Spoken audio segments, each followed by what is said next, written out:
پچھلے چند ہفتوں سے میں قرآن کریم کی ایک آیت پر بات کر رہا ہوں جو سورہ مائدہ کی آیت ہے، اور اس میں ایک مختصر لیکن نہایت جامع پیغام اللہ تبارک و تعالیٰ نے ہم سب کو دیا ہے، اور وہ پیغام یہ ہے کہ یا ایھا الذین آمنوا علیکم انفسکم، اے ایمان والو تم خود اپنی خبر لو، اپنی فکر کرو، یعنی دوسروں کے اوپر تنقید کرنے کے مشغلے کو چھوڑو اور خود اپنے اوپر تنقید کرو، اپنے حال پر غور کرو کہ تمہیں بھی ایک دن دنیا سے جانا ہے، اللہ جل جلالہ کے حضور اپنے ہر قول و فعل کا جواب دینا ہے، تو دوسروں کے اوپر تنقید کرنے کے بجائے اپنی فکر کرو کہ آخرت میں میرا کیا انجام ہوگا۔ اپنے حالات کا جائزہ لو اور حالات کا جائزہ لے کر دیکھو کہ کہاں تم سے کوتاہی ہو رہی ہے، کہاں تم سے غلطی ہو رہی ہے، کہاں تم نبی کریم صلی اللہ علیہ وسلم کی تعلیمات کے خلاف کوئی کام کر رہے ہو، اس کو غور کر کے اس کمی کو یا اس کمزوری کو دور کرو، کیونکہ دوسرے لوگ اگر کسی غلط راستے پر ہیں تو وہ تمہیں کوئی نقصان نہیں پہنچا سکیں گے، لا یضرکم من ضل اذا اہتدیتم۔ تو اس سلسلے میں یہ عرض کرتا رہا ہوں کہ ہر انسان اگر اپنی فکر کر لے اور اپنے آپ کو دین کے سانچے میں ڈھالنے کی فکر میں لگ جائے تو اسی طرح رفتہ رفتہ معاشرہ درست ہو سکتا ہے۔ تو ہمارے اندر بعض اوقات ہمیں ایک خیال ہوتا ہے کہ الحمدللہ ہمیں نمازیں پڑھنے کی توفیق ہو جاتی ہے، ہم 5 وقت کی نمازیں پڑھتے ہیں، اول تو اس میں بھی کوتاہیاں ہوتی ہیں، ان کا بھی جائزہ لیتے رہنا چاہیے کہ نمازیں ہم واقعی اس طریقے سے پڑھ رہے ہیں جیسا ہم سے مطلوب ہے۔ قرآن کریم نے فرمایا کہ نماز کے اندر خشوع ہونا چاہیے، تو کیا واقعی ہماری نمازوں میں خشوع ہے یا نہیں ہے، اس کی فکر کرنی چاہیے۔ اگر نہیں ہے تو اس کو حاصل کرنے کی طرف لگ جانا چاہیے۔ لیکن اللہ تعالیٰ کا شکر ہے کہ جیسے تیسے نمازیں ادا ہو جاتی ہیں۔ رمضان آتا ہے تو ہم روزہ رکھ لیتے ہیں، حج کی طاقت ہوتی ہے تو حج بھی کر لیتے ہیں، زکوٰۃ ہم پر واجب ہوتی ہے تو کچھ نہ کچھ ادا کر دیتے ہیں۔ تو یہ بعض اوقات اس پر ہم مطمئن ہو کر بیٹھ جاتے ہیں کہ بس ہم نے جو فرائض ہیں پورے وہ کر لیے، اب اس کے بعد ہماری کوئی ذمہ داری نہیں رہی۔ لیکن جیسا میں نے ابھی عرض کیا کہ باوجود ان تمام باتوں کے اس پر اللہ کا شکر بھی ادا کرنا چاہیے کہ اللہ تعالیٰ نے ہمیں توفیق دے دی ہے، لیکن بے شمار دین کے شعبے ایسے ہیں جن سے بے پرواہی عام ہو گئی ہے، اور اس کی وجہ سے معاشرے میں فساد پیدا ہو رہا ہے۔ آج میں اس میں سے ایک پہلو کا میں ذکر کرتا ہوں پہلے، کہ باوجود اس کے کہ لوگ نمازیں پڑھتے ہیں، روزے رکھتے ہیں، سب کچھ کرتے ہیں، لیکن ان کا یہ عمل صرف اپنی ذات کی حد تک محدود رہتا ہے۔ حالانکہ اللہ تبارک و تعالی نے جہاں ہم پر یہ ذمہ داری ڈالی ہے کہ تم اپنے آپ کو اللہ تعالیٰ کی رضا کے مطابق بناؤ، سنت کے مطابق زندگی گزارو، وہاں اللہ تبارک و تعالیٰ نے ہمیں اس بات کا بھی مکلف فرمایا ہے کہ اپنے گھر والوں کی بھی فکر کریں۔ اپنے بیوی بچوں کی، اپنے گھر کے افراد کی، اپنے اولاد کی فکر کر کے ان کی ایسی تربیت کریں کہ جس سے دینی ماحول گھر میں پیدا ہو۔ چنانچہ ایک دوسری آیت میں اللہ تبارک و تعالیٰ نے صاف صاف فرمایا، یا ایھا الذین آمنوا قوا انفسکم واہلیکم نارا، اے ایمان والو تم اپنے آپ کو بھی جہنم کی آگ سے بچاؤ اور اپنے گھر والوں کو بھی جہنم کی آگ سے بچاؤ۔ کیا معنی کہ صرف تمہیں اپنی ذات کو بچا لینا کافی نہیں ہے، بلکہ اپنے گھر والوں کی ذمہ داری بھی تم پر عائد ہوتی ہے۔ تم اپنی فیملی کے سربراہ ہو، اپنے خاندان کے سربراہ ہو، تو تمہارا فرض ہے کہ اپنی بیوی کو، اپنے بچوں کو، اپنی اولاد کو، بلکہ اگر بہن بھائیوں کو بھی سیدھے راستے پر رکھنے کی کوشش کرو۔ اب آج کل یہ صورتحال بہت عام ہو گئی ہے کہ ایک انسان اپنی ذات میں بڑا پکا نمازی ہے، صف اول میں پہنچتا ہے اور تکبیر اولیٰ کے ساتھ نماز جماعت میں ادا کرتا ہے، لیکن اس کی اولاد کا حال یہ ہے کہ وہ بالکل الٹی سمت میں جا رہی ہے۔ وہ اس کو نہ نماز کا پتہ ہے، نہ روزے کا پتہ ہے، روزہ چلو شاید رکھ لیا نہیں رکھ لیا، لیکن نمازوں کی فکر نہیں، نماز کو باجماعت ادا کرنے کی فکر نہیں، اس کو دین کی بنیادی باتوں کا پتہ نہیں، اس کو قرآن کریم پڑھنا نہیں آتا، اس کو قرآن کریم کی تلاوت کی توفیق نہیں ہوتی، اور وہ دن رات دوسری طرف لگا ہوا ہے، لہو و لعب میں، کھیل کود میں، اور اس کو ایسی تعلیم گاہوں میں اس کی تربیت ہو رہی ہے جہاں دین کا کوئی نشان نہیں ہے۔ آج ایک نہیں سینکڑوں مثالیں میرے سامنے آتی ہیں کہ بڑا نیک لوگ ہیں اور اپنی ذات میں نماز بھی پڑھتے ہیں، روزہ بھی رکھتے ہیں، حج بھی کرتے ہیں اور تبلیغ میں بھی وقت لگاتے ہیں، لیکن اولاد کی طرف دیکھو تو وہ دوسری طرف جا رہی ہے اور اس کو دین کا کوئی ہوش نہیں ہے، کوئی پتہ نہیں ہے۔ وجہ کیا ہے کہ جو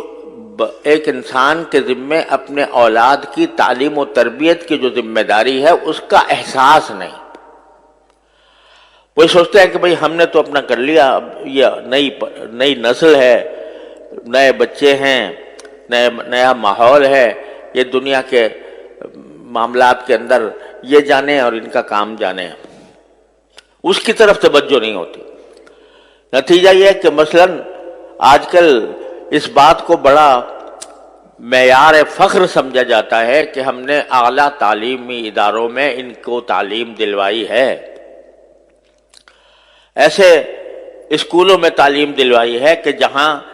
دنیا کے علوم بڑے اچھے معیار کے ساتھ پڑھائے جاتے ہیں، وہاں ہم نے ان کو بھیج دیا۔ اب وہاں جا کر ان کی جو ذہن ہے یا ان کا جو فکر ہے، سوچ ہے، وہ بالکل مختلف راستہ اختیار کر لیتی۔ لوگ بڑے فخر سے کہتے ہیں کہ بھئی میرے بیٹے نے جو ہے وہ فلاں ڈگری حاصل کی ہے، اس کے اندر نمایاں پوزیشن لی ہے اور اس کو اسکالرشپ دی گئی ہے اور اس کی اسکالرشپ کے ذریعے اس کو باہر بھیجا جا رہا ہے۔ بے دھڑک اس کو ایک اعلیٰ فخر کی بات سمجھ کر اپنی اولاد کو باہر بھیج دیتے ہیں،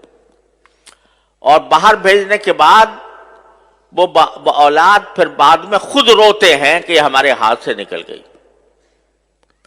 ایسے مثالیں بے شمار ہمارے سامنے آتی ہیں۔ اچھے خاصے نیک لوگ، اور بس اس لیے اس فکر میں کہ ان کو بہت اعلیٰ ڈگری مل جائے گی تو ان کو بڑی اعلیٰ ملازمتیں ملیں گی، بڑا ان کا اعلیٰ روزگار ہو جائے گا، اس کی فکر میں انہوں نے ان کو باہر بھیج دیا۔ اور باہر حیرانی ہوتی ہے کہ تہجد گزار لوگ صرف لڑکوں کو نہیں، اپنی بیٹیوں کو تنہا بھیج دیتے ہیں دوسرے علاقے میں، دوسرے ممالک کے اندر، اور وہاں جا کر وہ بیٹی الگ رہتی ہے، تنہا رہتی ہے، تنہا تعلیم حاصل کرتی ہے، اور بعد میں پھر جب کہا جائے کہ بھئی یہ بیٹی کہاں گئی تو رونا روتے ہیں کہ جی اب کیا کریں، ہمارے ہاتھ سے نکل گئی، ہمارے اختیار سے باہر ہو گئی۔ ایسے بھی ہیں کہ جو کہیں باہر نہیں بھیجتے لیکن دنیا کے اندر رہتے ہوئے بھی یہ اس بات کی کبھی فکر نہیں ہوتی کہ اپنی اولاد کو کی تربیت کا کوئی اہتمام کریں۔ ایسے اسکولوں میں پڑھ رہی ہے اولاد جہاں دین کا نام و نشان نہیں،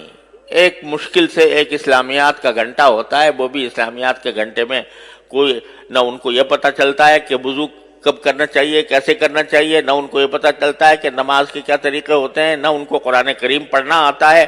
نہ ان کو دین کے بنیادی احکام کا علم ہوتا ہے۔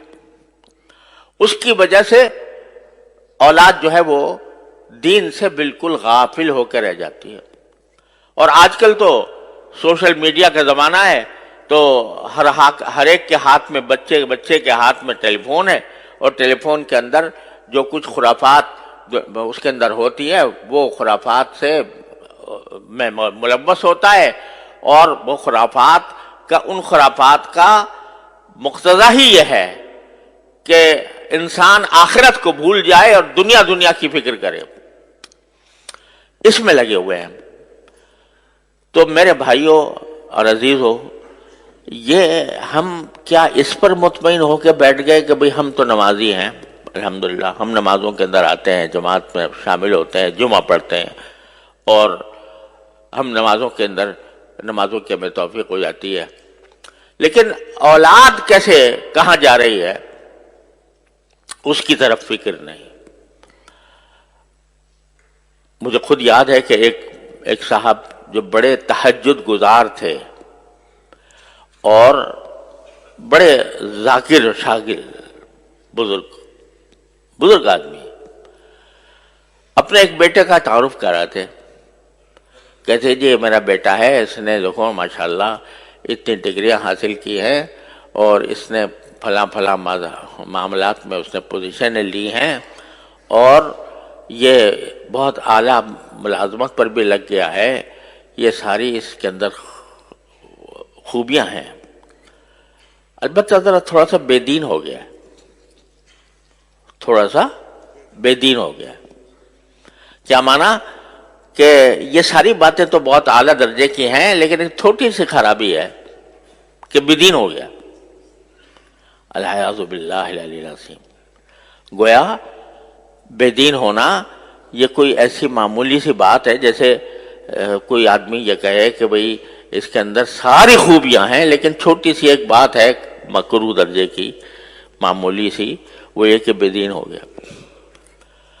خدا کے بندے، اس کی مثال ایسی ہے جیسے ایک مشہور ہے کہ ایک حکیم صاحب علاج کیا کرتے تھے کسی کا،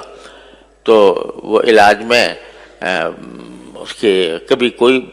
تکلیف پیدا ہو جاتی تھی، کبھی کوئی تکلیف پیدا ہو جاتی تھی، کوئی اس کو دست آ جاتے تھے کچھ، تو حکیم صاحب کہا کرتے تھے کہ اچھا کرو، نکل رہا ہے دست، جو مادہ ہے وہ سب باہر جا رہا ہے، فکر نہ کرو، ٹھیک ٹھاک ہو جائے گا۔ یہاں تک کہ ایک دن وہ بیچارہ دنیا سے رخصت ہو گیا، تو حکیم صاحب نے کہا کہ جی اور تو ساری باتیں ٹھیک ہیں، اس کا سارا نظام درست ہے، پیٹ بھی صحیح ہے، گردہ بھی صحیح ہے، بس ذرا سی روح نکل گئی ہے، تو یہ اسی طرح کہہ رہے ہیں کہ بھائی بہت اعلیٰ اس نے مقامات حاصل کر لیے ہیں، ڈگریاں اس کو مل گئی ہیں، اعلیٰ ملازمتیں اس نے حاصل کر لی ہیں، بس ذرا سا بے دین ہو گیا، العیاذ باللہ العلی العظیم۔ یہاں تک نوبت پہنچ گئی ہے کہ اس کی طرف فکر ہی نہیں کہ دین کی معلومات سے اگر وہ خالی ہے، دین پر عمل سے خالی ہے، تو گویا کوئی ایسی تشویشناک بات نہیں ہے، چونکہ اس نے بڑے اعلیٰ منصب حاصل کر لیا۔ یہ بے فکری جو ہے، قرآن یہ کہتا ہے علیکم انفسکم، اپنا جائزہ لے کے دیکھو،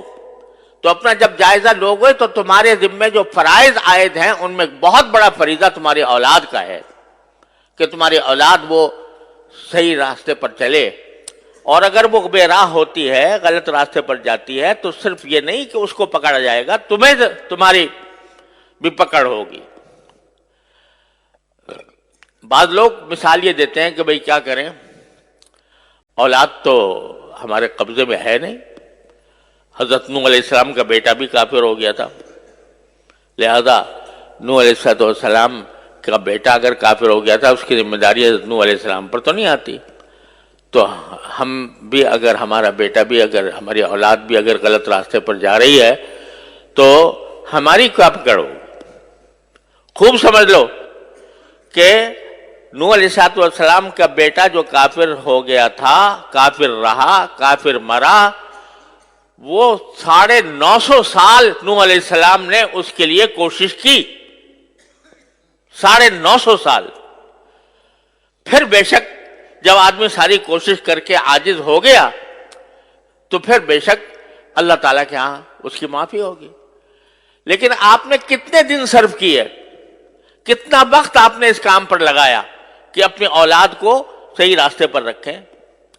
آپ نے اس کو تعلیم ایسی دلوائی جس میں دین کا کوئی نام و نشان نہیں، آپ نے اس کو ایسے علاقوں میں بھیجا کہ جہاں اس کو بے دین ہونا ہی تھا، خود اپنے عمل سے آپ نے یہ کام کیا، تو پھر آپ وہ مثال نہیں دے سکتے۔ ایک اور بعض اوقات یہ مغالطہ ہوتا ہے کہ بھئی ہم نے تو اولاد کو بہت سمجھایا لیکن کیا کریں، مانتی نہیں۔ تو قرآن نے اس آیت میں جو میں نے ابھی آپ کے سامنے پڑھی تھی اس کے اندر اس کا بھی جواب دیا، یہ فرمایا کہ تم اپنے آپ کو بھی آگ سے بچاؤ، اپنی اولاد کو بھی آگ سے بچاؤ۔ یہاں لفظ جو استعمال کیا کہ آگ سے بچاؤ، اس میں خود ایک پیغام دے دیا کہ ایک فرض کرو تمہارا ایک نادان بچہ ہے، وہ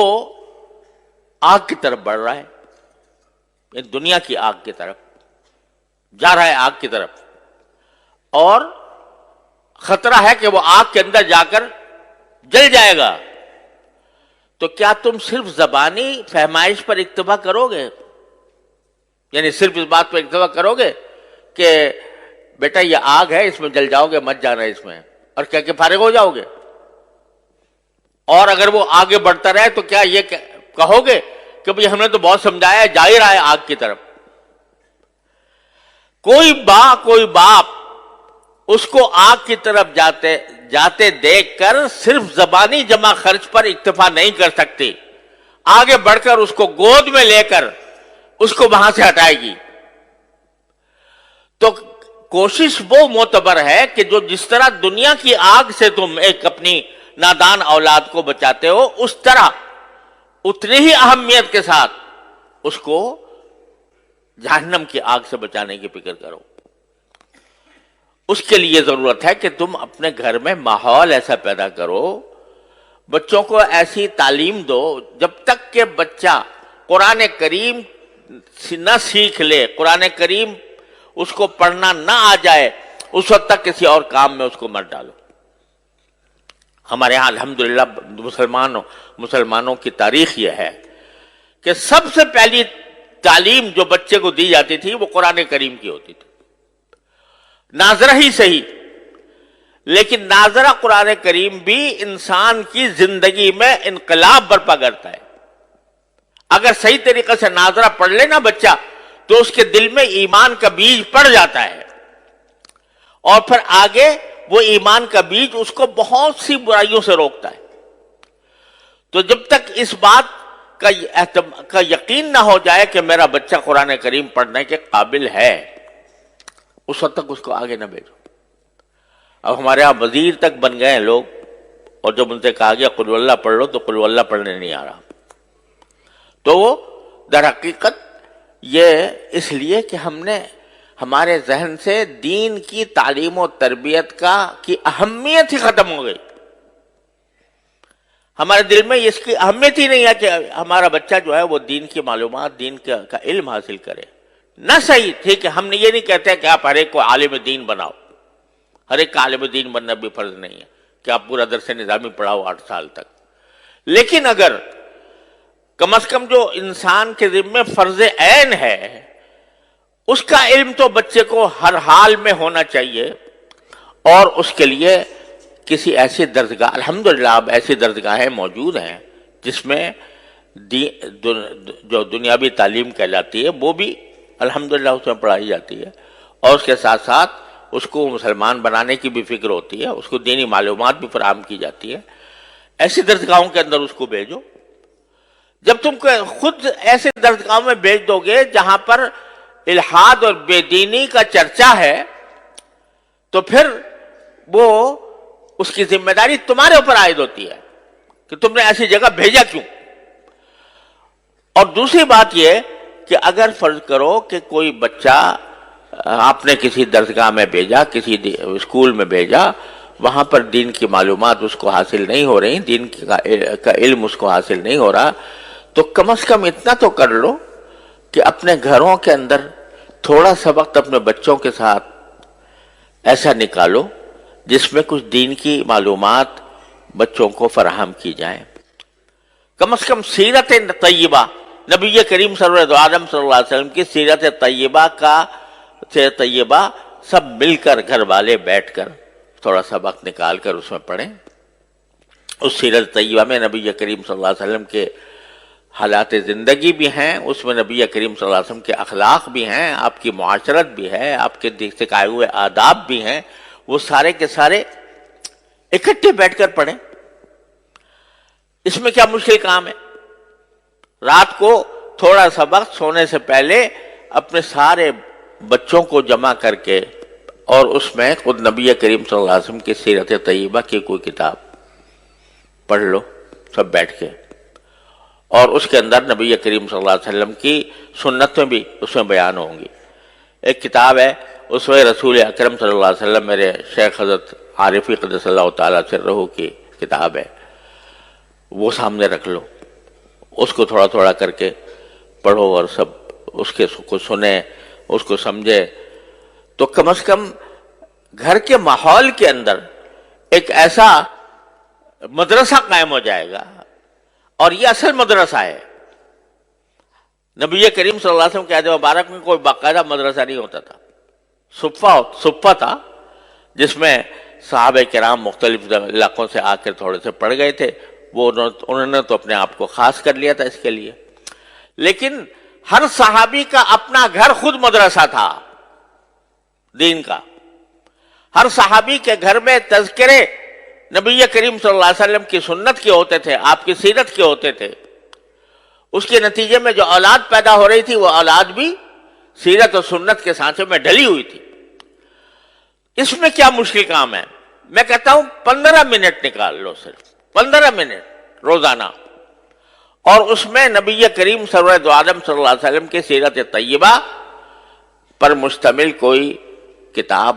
پڑھی جائے, اور پڑھ کر بچوں کو اس کا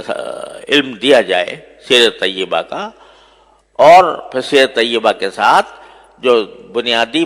ضروریات ہیں دین کی, وضو کے احکام, نماز کے احکام وغیرہ وغیرہ, اور اخلاق, آداب, کس چیز کے کیا ادب ہے, کھانے کا کیا ادب ہے, سونے کا کیا ادب ہے, بازار جانے کا کیا ادب ہے,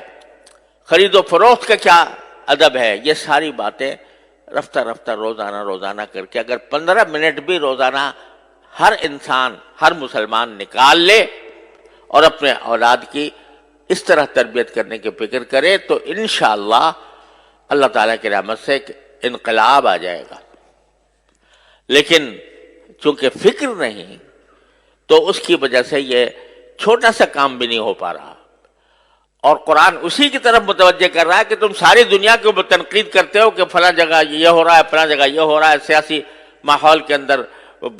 بے چینی ہے, اضطراب ہے, انتشار ہے, لڑائیاں ہیں, جھگڑے ہیں, تنازعات ہیں, ان سب کی شکایت تو کرتے ہو, لیکن خود اپنی طرف متوجہ ہو کر نہیں دیکھتے کہ تمہارے ہاں کیا کمی ہے. اگر تم فرض کرو کہ